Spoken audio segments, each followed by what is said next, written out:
Kyle is a 22-year-old guy who's kind of related to me.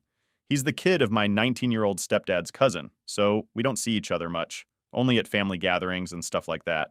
I haven't been around him a lot, just at some family events. The last time we saw each other was at a wedding a few months ago. At the wedding, things got really awkward. Kyle drank way too much and started hitting on me. He kept telling me how hot I was and how he'd love to get to know me better. I found it super annoying and kind of creepy. I tried to ignore him and walk away, but he kept following me around all day. No matter where I went, there he was, trying to talk to me and hitting on me. Later on, someone gave him my phone number, and that's when things got worse. He started messaging me nonstop. It was like he couldn't take a hint.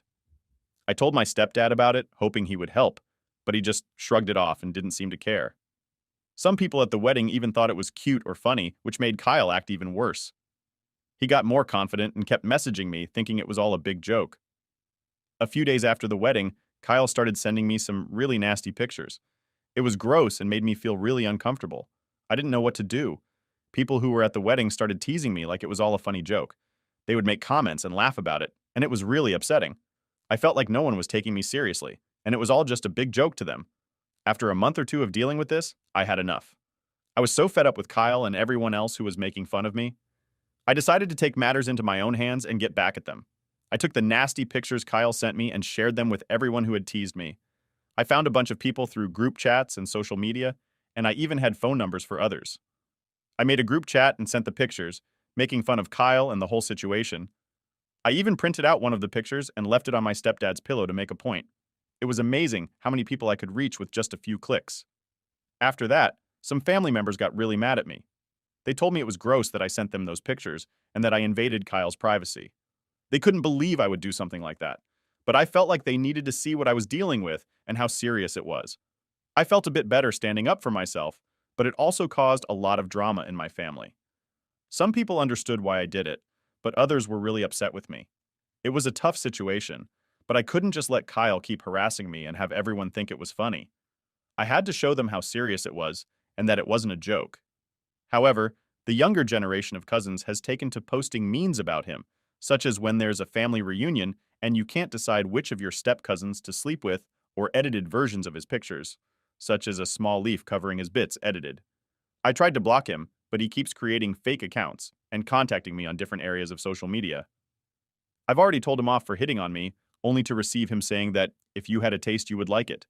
I was just fed up with the mocking, the messages from people making fun of me and him hitting me down.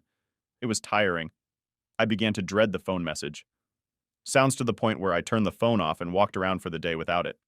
I know it's extreme to send proof to everyone, but to set them up about how we should go out and how I should give Kyle a chance. And yes, Kyle to stop sending me text.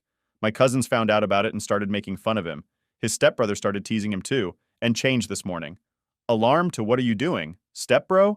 Just to annoy him. Kyle did have a rant on my voicemail saying that I had ruined him and how much of a witch I was. So am I the idiot here? Now for the top comments. Not the idiot. It's curious how everyone thinks his behavior is funny and cute up until you start threatening them the way Kyle treated you. Harassment isn't funny, and Kyle needs a lesson and consent. However, I think your response to their encouragement of his behavior was perfect. Maybe it'll make them think twice in the future. Does your response make you an idiot? Maybe. But sometimes that's what it takes to get through to people. Either way, I love your answer to their pestering, not the idiot. You tried to make him stop. He didn't. You reached out to your stepdad to make him stop. He didn't. You reached out to your family so they can make them stop. They didn't. Since nobody listened to you, you decided to see how they felt, if they would receive the same treatment. If they find his behavior acceptable, then they shouldn't be offended to receive the same. I understand your frustration, and I'm sorry nobody was in your corner for all this. It's an unpopular opinion, but everyone's the idiot here. Couldn't you have gone to the parents and showed them privately how horrible their son behaved? How about the police just ignoring it and putting question marks? Changing phone numbers. You say you talked to your stepdad and he shrugged it off. Well, quite possibly, because you needed to talk to Kyle's parents as your stepdad has nothing to do with his cousin's kid. In my opinion, sharing someone's photos, whether they were sent with consent or not, is not okay. Never. I disagree. They weren't taking her seriously and mocking her. Opie is not the idiot. It's cute and funny when you're on the receiving end. Yeah. When they are, suddenly it's gross and inappropriate. A bit hypocritical of them. I mean, it is inappropriate, but I don't have much sympathy for people who send such pics, nor those who encourage it. Story 2. I'm 20 years old, and for all my life, I thought I was the only child in my family. You know, the typical scenario where all the attention and expectations land squarely on your shoulders. But then, about a year ago, I got hit with the kind of news you'd expect to see in a TV drama. I found out I have a sister named Lucy. It all started when my mom, back in her college days, had a serious boyfriend. Things got really intense between them because they ended up having a baby, my sister Lucy. Being just college students, they were completely overwhelmed by the idea of raising a child. After a lot of tough conversations and heartache, they decided it was best to give Lucy up for adoption right after she was born. My dad, who my mom met later, knew about all of this, but it was something we never talked about at home. Fast forward to last year, and out of nowhere, Lucy contacts my mom. I can't even begin to describe how surreal that was. They started chatting, and little by little, they built up a relationship. They've gone out for lunch a few times and seem to really get each other. Lucy also started showing up at some family events over the past year. We've talked and hung out a bit during those times. We get along fine. She's easy to talk to and pretty cool, but we're pretty different, you know? It's like she's more of a friend of the family than what I'd consider a sister. I guess it's a bit odd because on paper we're directly related, but it doesn't really feel like that emotionally.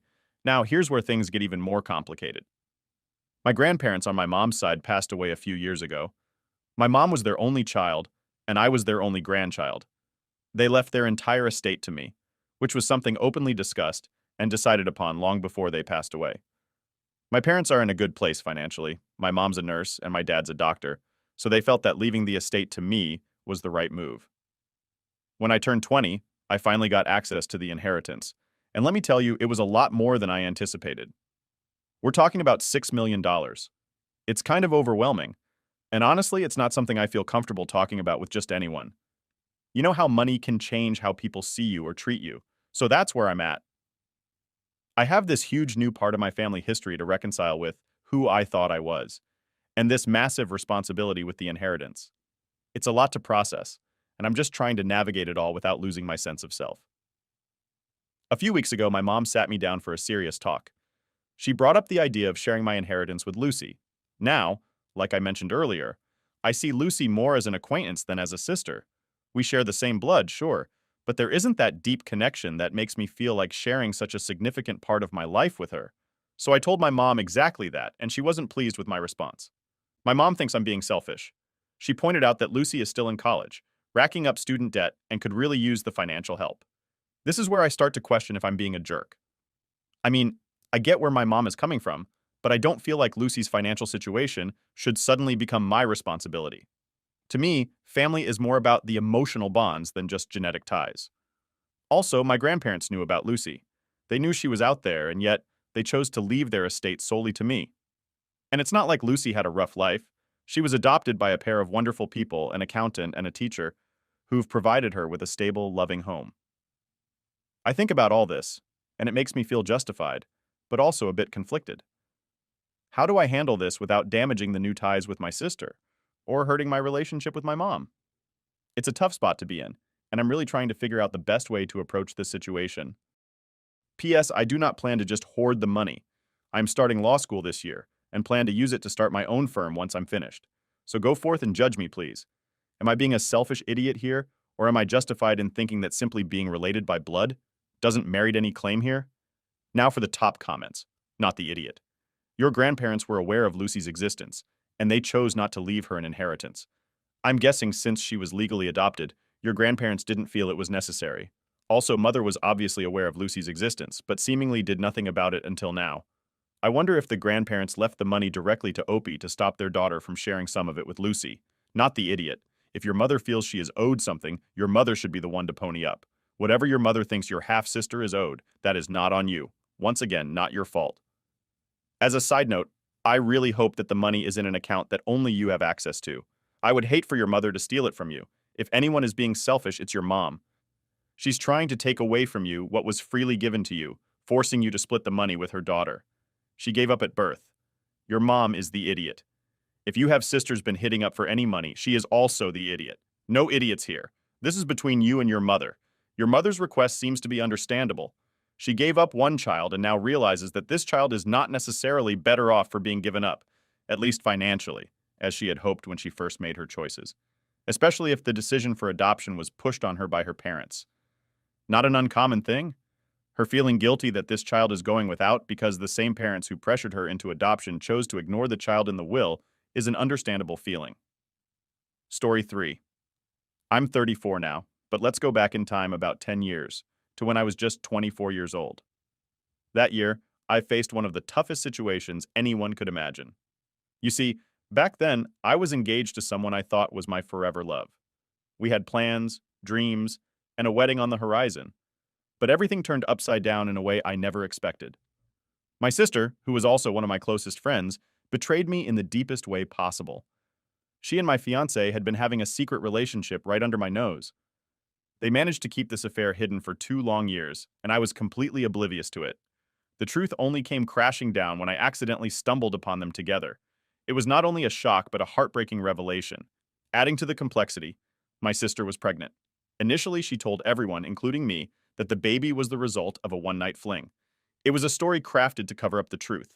Both she and my fiancé were aware that if I discovered their betrayal, I'd be devastated. My ex later confessed that they hoped I'd fall in love with the role of being an aunt, thinking that if I was preoccupied with the baby, it would somehow soften the blow of their ongoing deception. Despite the deep hurt, they moved on with their lives together. They got married, and over the years, they had 2 children. Life seemed to have given them a path to build their own family, despite how it all started. However, life took a tragic turn 3 years ago when my sister was involved in a severe car accident. The crash was so serious that it left her with life-changing injuries. She was left in a state where she could no longer care for herself or lead an independent life. Witnessing this, my parents, without a second thought, stepped in to take on the role of her full-time caregivers. It was a big adjustment for everyone, as the vibrant, independent person she once was now depending on others for her everyday needs. Then, roughly a year after her accident, another wave of sorrow hit our family. My ex, who by then was her husband and the father of her children, passed away unexpectedly. This left their children without a father, and they went to live with his parents. Amidst these tumultuous events, my parents also had to legally step up to make all the decisions on behalf of my sister, as she was not in a position to do so herself.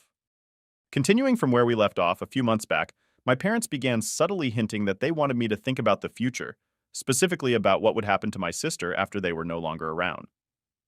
Then, about a month ago, they asked me to come over for a serious talk. They expressed their growing concerns about who would take care of my sister when they were gone, or if a time came when they could no longer look after her themselves. They hoped that I might step in, either by arranging for her to live in a care facility and ensuring she was well looked after, or by taking on the responsibility of caring for her myself. I was clear with my answer. I said no. I told them they needed to explore other options because I was not willing to do anything for her. The betrayal from years ago still stung deeply, and her becoming disabled hadn't changed my feelings about what had happened. Initially, my parents seemed to accept my decision without much fuss. However, about a week ago, the atmosphere shifted. After realizing that I wasn't going to change my mind, they called me again, this time labeling me an idiot for not considering stepping up, if only to give them peace of mind. They emphasized that despite everything, she was still their daughter, and now more than ever, she needed someone who could advocate for her, since she couldn't do it herself. This has put me in a really tough spot. It's a tug of war between my unresolved feelings about the past and the undeniable fact that she is in a vulnerable state now. My parents are caught in the middle, obviously torn between their children. It's a situation filled with complex emotions and tough decisions, and finding the right balance is incredibly challenging. Am I the idiot? Now for the top comments. Not the idiot. She cheated and was never sorry. If she hadn't been in an accident, you wouldn't have ever interacted with her again. If your parents are asking you to make sure she's taken care of in a facility, it sounds like there's money available. They should set up a trust. Finds a friend of your sister's to have them oversee the situation. You don't need to be dragged in. Not the idiot. I'll also go a step further and say your parents aren't right to do this. It's not wrong for them to want what's best for your sister, but it is definitely wrong for them to guilt trip you into taking care of someone you hate. I'm sure they wish their 2 children got along better, but that's just simply not the case. It might never be the case. You're not wrong for not getting past that awful betrayal. Also, being a full-time caregiver to someone is no joke, even if you were on great terms with your sister. It's not a given that you take care of her. Of course, many would, but I don't think anybody is wrong for not wanting to completely change their lives or someone. No idiots here. They can ask, but you can say no, even if she were nice. That is a massive lifetime responsibility. They have care homes for people. Your parents should be arranging that now, not waiting until later. At least they should get her on the waiting list. Story 4. I'm a 24-year-old woman, and I have a wonderful boyfriend who's 27. We've been together for about 2.5 years now. We live together, and honestly, we are really happy with each other. When we first met, I was a busy bee, studying hard for a degree in science. My dream was to become a researcher one day and do some really important and cool stuff that could maybe help the world. My boyfriend, on the other hand, was already working at a job. He's still working there, but he always talks about wanting a better job. The thing is, he doesn't like the idea of going to college or university to get the qualifications he would need for those better jobs. He's just not into it, and he doesn't want to go back to school.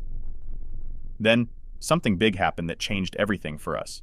A global issue, like a huge problem that affected everyone around the world, hit us. Because of this, I had to stop working at my part-time job. This made me really sad and down, and I had to start studying from home instead of going to classes. It was a really tough time for me, and I felt like I couldn't keep up with my studies. So, I decided to take a break from school for that year. I needed some time to get my head straight and figure things out. I tried to find another part-time job, but it was really hard. There weren't many jobs available, and I just couldn't find anything that worked for me. Since I still needed money to live and pay my bills, I had to make a tough decision. I decided to get a full-time job instead. It wasn't what I originally planned, but I needed to earn some money again. Working full-time was a big change for me. It was a lot more hours and a lot more work, but I knew it was the right thing to do. I started saving up the money I earned because I wanted to have a safety blanket. I thought if I could save enough, I would feel secure and be able to go back to university when I was ready. I wanted to be prepared for any surprises in the future and make sure I had enough money to support myself while I studied again. A few months ago, my boyfriend was searching for career options and decided to join the military. Is applied and is currently waiting on the recruitment process to begin. He suggested he would like for me to take a different route for my career and get a kind of job that is less niche and needed everywhere so I can move around and live with him as he fulfilled his goals within the military. Meaning we can raise a family together eventually and live side by side. I have expressed that I don't want to change my career. We have spoken about the possibility of me staying at home and pursuing my dreams while he's in the military, but that I wouldn't be happy bringing kids up alone for the most part, as he'd be away 99% of the time and trying to balance a career. He gets upset that I say I would be raising kids alone in this situation, but I feel like I'd basically be a single mom.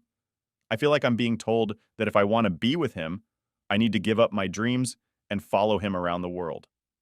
He also makes me feel like a ticking clock when it comes to kids and often tells me that I'm running out of time and that by the time I finish studying and got the job I want, it will be too late. Should I be more willing to budge my goals out of the window when they existed before his? Now for the top comments. Never, ever change your life goals for someone else. Adapt. Sure, but not completely abandon. If he wants to stay with you, why not give up his military career? That sort cuts both ways. Think long and hard about this relationship. Sometimes a clean break is best, but you might find a way to make it work. Don't miss out on your education. Is joining the military at age 27 because he doesn't want to get a formal education, but he still feels inferior? If you do. NC comes up with the next best thing to stifle your ambitions by dangling a family carrot in front of you. His ultimate goal is for you to not get an education that will give you a thriving career. Never forget that.